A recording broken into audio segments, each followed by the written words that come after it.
Book 2. Now, when the child of morning, rosy-fingered dawn, appeared, Telemachus rose, and dressed himself. He bound his sandals on to his comely feet, girded his sword about his shoulder, and left his room looking like an immortal god. He at once sent the criers round to call the people in assembly. So they called him, and the people gathered thereon. Then, when they were got together, he went to the place of assembly spear in hand, not alone, for his 2 hounds went with him. Minerva endowed him with a presence of such divine comeliness that all marvelled at him as he went by, and when he took his place in his father's seat, even the oldest counsellors made way for him. Aegyptius, a man bent double with age, and of infinite experience, the first to speak. His son Antiphus had gone with Ulysses to Ilius, land of noble steeds, but the savage Cyclops had killed him when they were all shut up in the cave, and had cooked his last dinner for him. He had 3 sons left, of whom 2 still worked on their father's land, while the third, Eurynomus, was one of the suitors. Nevertheless, their father could not get over the loss of Antiphus, and was still weeping for him when he began his speech. "Men of Ithaca," he said, "hear my words. From the day Ulysses left us, there has been no meeting of our counsellors until now. Who then can it be, young or old, that finds it so necessary to convene us? Has he got wind of some host approaching, and does he wish to warn us? Or would he speak on some other matter of public moment? I am sure he is an excellent person, and I hope Jove will grant him his heart's desire." Telemachus took this speech as of good omen, and rose at once, for he was bursting with what he had to say. He stood in the middle of the assembly, and the good herald Pisenor brought him his staff. Then turning to Aegyptius, "Sir," said he, "it is I, as you will shortly learn, who have convened you, for it is I who am the most aggrieved. I have not got wind of any host approaching about which I would warn you, nor is there any matter of public moment on which I would speak. My grievance is purely personal, and turns on 2 great misfortunes which have fallen upon my house. The first of these is the loss of my excellent father, who was chief among you all here present, and was like a father to every one of you. The second is much more serious, and ere long will be the utter ruin of my estate. The sons of all the chief men among you are pestering my mother to marry them against her will. They are afraid to go to her father Icarius, asking him to choose the one he likes best, and to provide marriage gifts for his daughter. But day by day they keep hanging about my father's house, sacrificing our oxen, sheep, and fat goats for their banquets, and never giving so much as a thought to the quantity of wine they drink. No estate can stand such recklessness. We have now no Ulysses to ward off harm from our doors, and I cannot hold my own against them. I shall never all my days be as good a man as he was. Still I would indeed defend myself if I had power to do so, for I cannot stand such treatment any longer. My house is being disgraced and ruined. Have respect, therefore, to your own consciences and to public opinion. Fear too the wrath of heaven, lest the gods should be displeased and turn upon you. I pray you by Jove and Themis, who is the beginning and the end of counsels, do not hold back my friends, and leave me single-handed, unless it be that my brave father Ulysses did some wrong to the Achaeans which you would now avenge upon me, by aiding and abetting these suitors. Moreover, if I am to be eaten out of house and home at all, I had rather you did the eating yourselves, for I could then take action against you to some purpose, and serve you with notices from house to house till I got paid in full, whereas now I have no remedy." With this Telemachus dashed his staff to the ground, and burst into tears.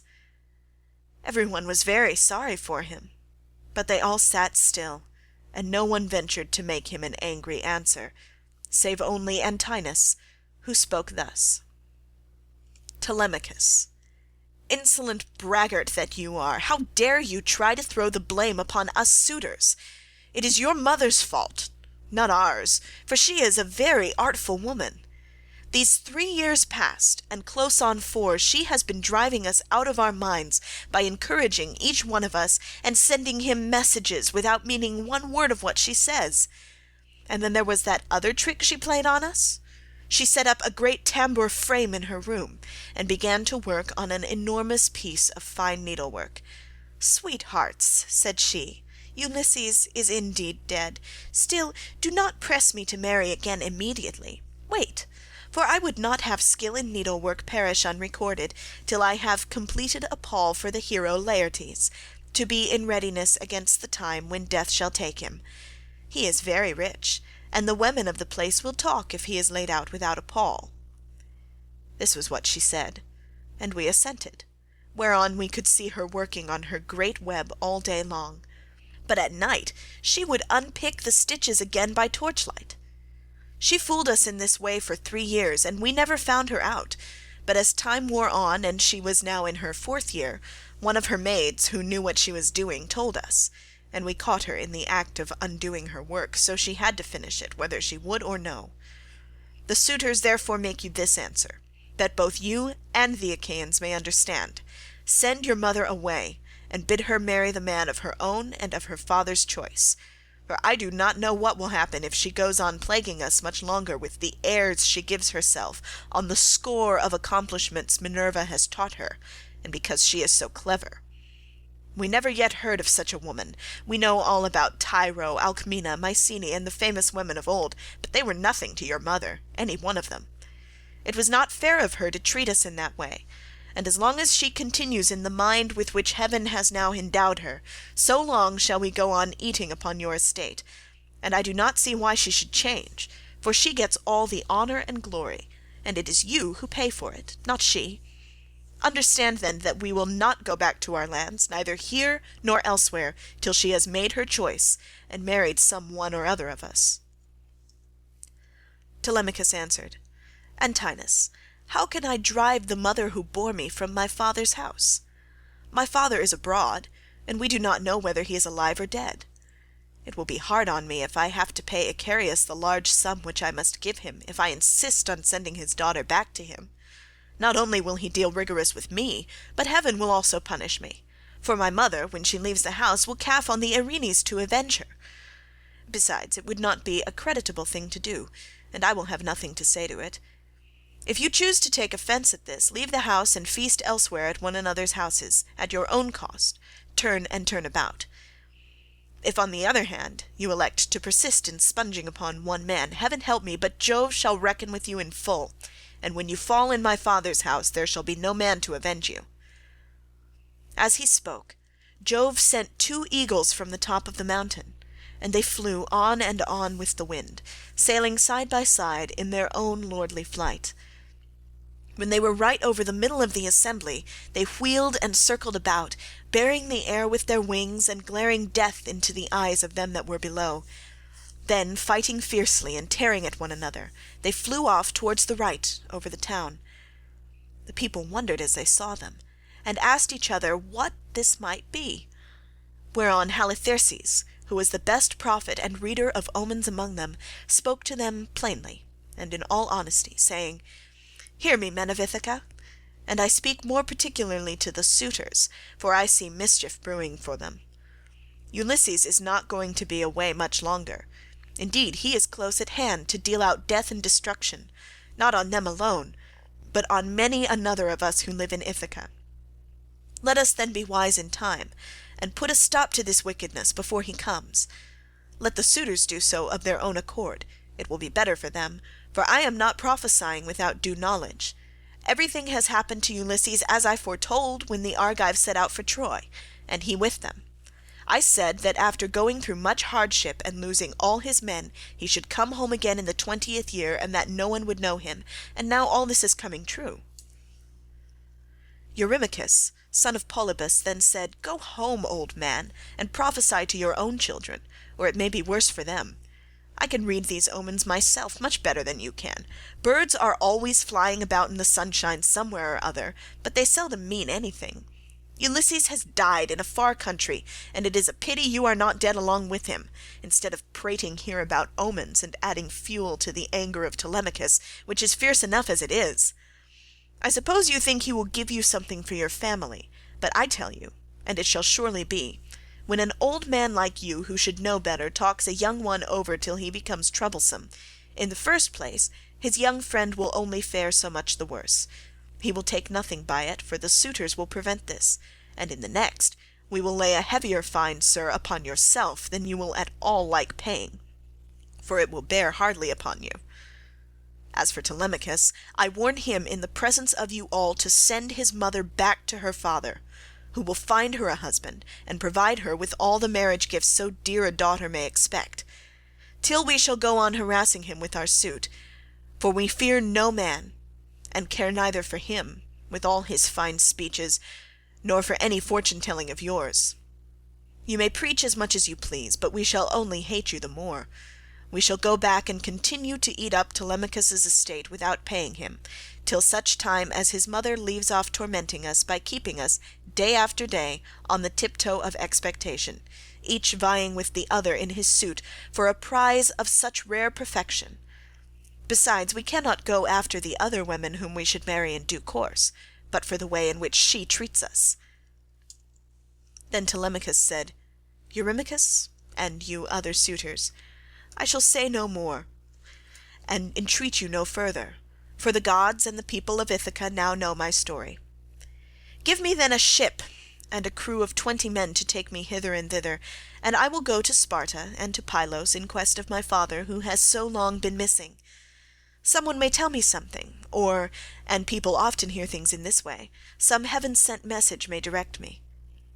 If I can hear of him as alive and on his way home, I will put up with the waste you suitors will make for yet another 12 months. If on the other hand I hear of his death, I will return at once, celebrate his funeral rites with all due pomp, build a barrow to his memory, and make my mother marry again. With these words he sat down, and Mentor, who had been a friend of Ulysses, and had been left in charge of everything with full authority over the servants, rose to speak. He then, plainly and in all honesty, addressed them thus. Hear me, men of Ithaca. I hope that you may never have a kind and well-disposed ruler any more, nor one who will govern you equitably. I hope that all your chiefs henceforward may be cruel and unjust, for there is not one of you but has forgotten Ulysses, who ruled you as though he were your father. I am not half so angry with the suitors, for if they choose to do violence in the naughtiness of their hearts, and wager their heads that Ulysses will not return, they can take the high hand and eat up his estate. But as for you others, I am shocked at the way in which you all sit still without even trying to stop such scandalous goings-on, which you could do if you chose, for you are many, and they are few. Leocritus, son of Evenor, answered him, saying, Mentor, what folly is all this, that you should set the people to stay us? It is a hard thing for one man to fight with many about his victuals. Even though Ulysses himself were to set upon us while we are feasting in his house, and do his best to oust us, his wife, who wants him back so very badly, would have small cause for rejoicing, and his blood would be upon his own head if he fought against such great odds. There is no sense in what you have been saying. Now, therefore, do you people go about your business, and let his father's old friends, Mentor and Halitherses, speed this boy on his journey, if he goes at all, which I do not think he will, for he is more likely to stay where he is till someone comes and tells him something. On this he broke up the assembly, and every man went back to his own abode, while the suitors returned to the house of Ulysses. Then Telemachus went all alone by the seaside, washed his hands in the grey waves, and prayed to Minerva. Hear me, he cried, you god who visited me yesterday, and bade me sail the seas in search of my father who has so long been missing. I would obey you, but the Achaeans, and more particularly the wicked suitors, are hindering me that I cannot do so. As he thus prayed, Minerva came up close to him in the likeness and with the voice of Mentor. Telemachus, said she, if you are made of the same stuff as your father, you will be neither fool nor coward henceforward, for Ulysses never broke his word, nor left his work half done. If then you take after him, your voyage will not be fruitless, but unless you have the blood of Ulysses and of Penelope in your veins, I see no likelihood of your succeeding. Sons are seldom as good men as their fathers. They are generally worse, not better. Still, as you are not going to be either fool or coward henceforward, and are not entirely without some share of your father's wise discernment, I look with hope upon your undertaking. But mind you, never make common cause with any of these foolish suitors, for they have neither sense nor virtue, and give no thought to the death and the doom that will shortly fall upon one and all of them, so that they shall perish on the same day. As for your voyage, it shall not be long delayed. Your father was such an old friend of mine that I will find you a ship, and will come with you myself. Now, however, return home, and go about among the suitors. Begin getting provisions ready for your journey. See everything well stowed, the wine in jars, and the barley meal, which is the staff of life, in leathern bags, while I go round the town, and beat up volunteers at once. There are many ships in Ithaca, both old and new. I will run my eye over them for you, and will choose the best. We will get her ready, and will put out to sea without delay." Thus spoke Minerva, daughter of Jove, and Telemachus lost no time in doing as the goddess told him. He went moodily, and found the suitors flaying goats and singeing pigs in the outer court.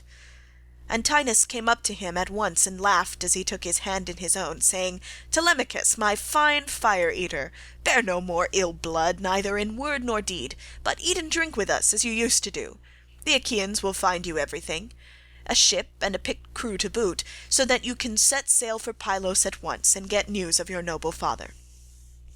"Antinous," answered Telemachus, "I cannot eat in peace, nor take pleasure of any kind with such men as you are.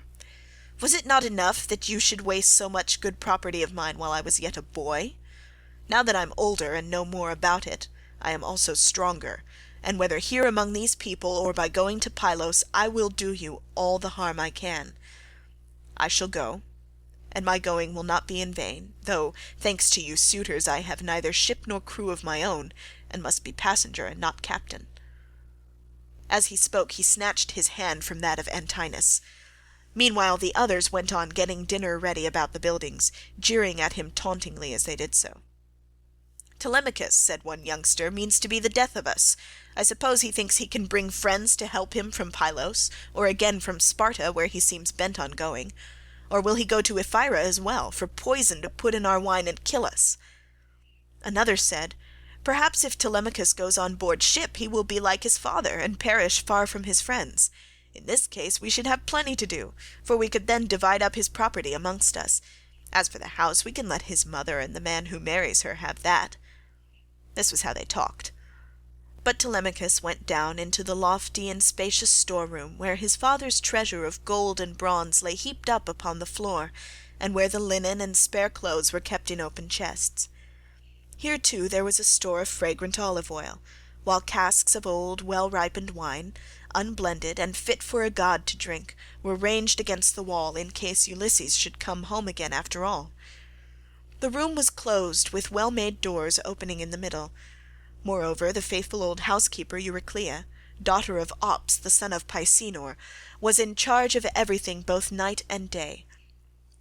Telemachus called her to the storeroom and said, "Nurse, draw me off some of the best wine you have, after what you are keeping for my father's own drinking, in case, poor man, he should escape death and find his way home again after all. Let me have 12 jars, and see that they all have lids. Also fill me some well-sewn leathern bags with barley meal, about 20 measures in all. Get these things put together at once, and say nothing about it. I will take everything away this evening as soon as my mother has gone upstairs for the night. I am going to Sparta and to Pylos to see if I can hear anything about the return of my dear father." When Euryclea heard this, she began to cry, and spoke fondly to him, saying, "My dear child, whatever can have put such notion as that into your head? Where in the world do you want to go to, you who are the one hope of the house? Your poor father is dead and gone in some foreign country, nobody knows where, and as soon as your back is turned these wicked ones here will be scheming to get you put out of the way, and will share all your possessions among themselves. Stay where you are, among your own people, and do not go wandering and worrying your life out on the barren ocean." "Fear not, nurse," answered Telemachus.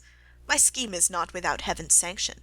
But swear that you will say nothing about all this to my mother till I have been away some 10 or 12 days, unless she hears of my having gone and asks you, for I do not want her to spoil her beauty by crying." The old woman swore most solemnly that she would not, and when she had completed her oath, she began drawing off the wine into jars and getting the barley meal into the bags, while Telemachus went back to the suitors. Then Minerva bethought her of another matter. She took his shape, and went round the town to each one of the crew, telling them to meet at the ship by sundown. She also went to Noemon son of Phronius, and asked him to let her have a ship, which he was very ready to do. When the sun had set and darkness was over all the land, she got the ship into the water, put all the tackle on board her that ships generally carry, and stationed her at the end of the harbour. Presently the crew came up, and the goddess spoke encouragingly to each of them. Furthermore she went to the house of Ulysses, and threw the suitors into a deep slumber.